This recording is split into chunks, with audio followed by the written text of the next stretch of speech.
Today's Monday, March 18th. Jerry the tire guy fixed tire this morning. We're out here putting gopher poison out. Sun's shining.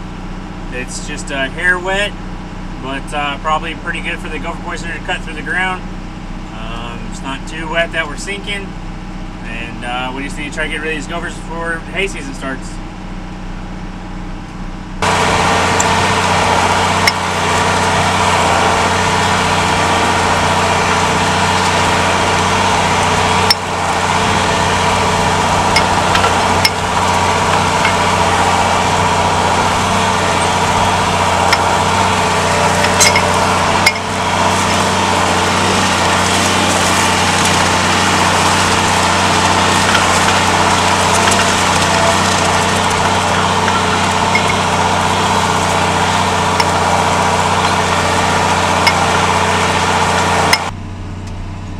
Right now our ground speed is 4.5 miles an hour.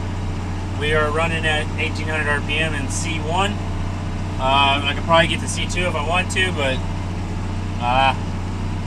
C1 seems to be working pretty good right now.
We're trying to put out 2 to 5 pounds an acre of bait.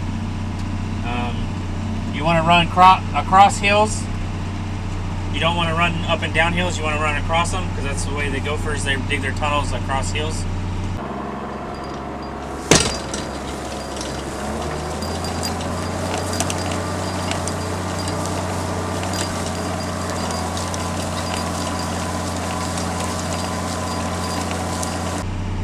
Go about 30 feet apart. My other lawn's right there. We've already made 4 passes between here and the fence. There was a lot of gopher mounds right back over there. A few reasons why you want to do this is, number one, a gopher are burrowing through the ground. They leave a little 3 or 4 inch wide strip where their tunnel is, and however many feet.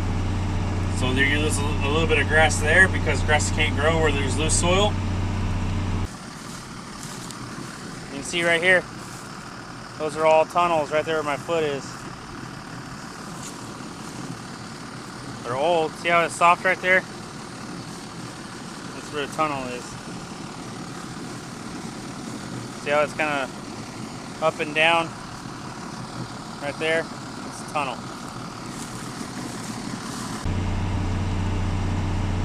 So you think, 125 acres,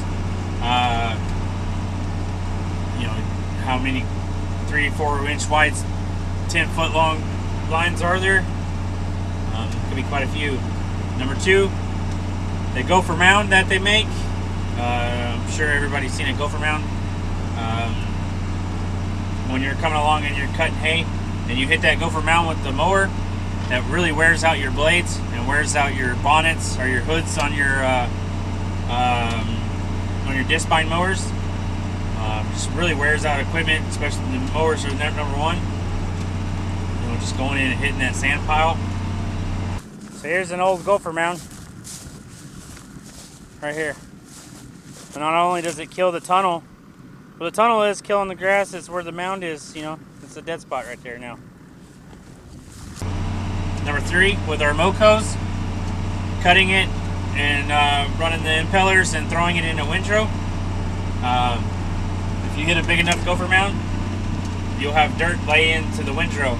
And then when you bell that windrow, some of it's going to shake out, but a lot of it's going to end up in the bell. And then when you wrap the bale, when we do baleage, and you wrap it in plastic and it's fermenting, you don't want any foreign objects, soil, manure, anything like that in the grass, because then it'll rot that area out and have some bad bacteria. Cows get a hold of that bad bacteria, you can have clostridial problems and things like that. And you obviously don't want that. So those are just a few reasons why we want to do this. And number four could be because it's rough. You're just driving over gopher mounds, things like that, and it's no fun. Check and see how much bait we have.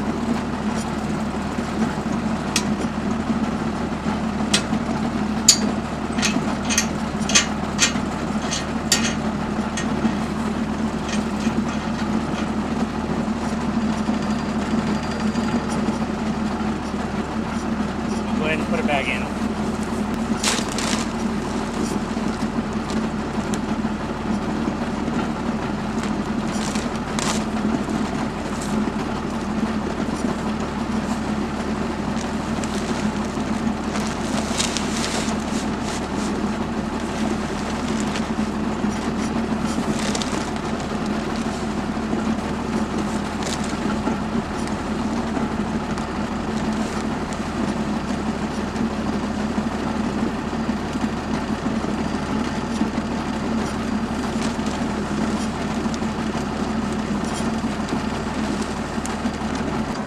So actually what the bait is, it's Milo seed.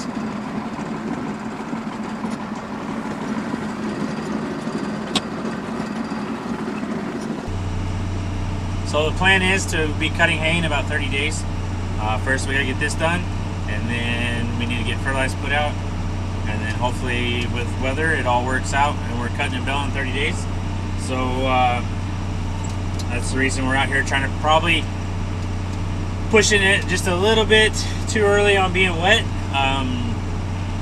It'd be nicer if it was a little drier, but then this thing cutting through the ground works better when it's wetter. So it's kind of using your judgment on that, and you don't want to seek and be leaving ruts, and you also don't want to get stuck. So kind of need to use judgment call, and I highly doubt there's going to be any gophers or moles in a low wet area, because I think they would drown. That's kind of my opinion. I don't know for sure. But if you're curious to how deep we're tunneling into the ground, well, let's find out. We'll just put it like this, it's a good hand width. What is that? Oh, Jesus!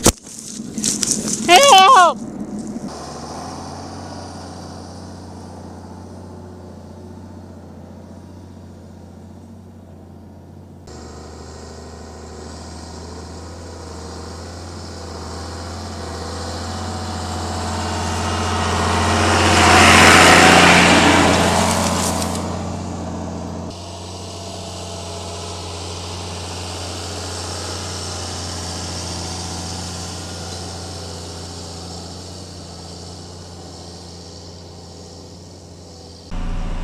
We're on our last pass right now, and then we're headed to the house. My younger brother, I think he ran for about an hour, maybe 2 hours before that flat tire. And then I've been going for 4 hours now. And then finally got this field done. There's been some spots like just now where you start to feel the tractor spinning. It's definitely pretty wet, but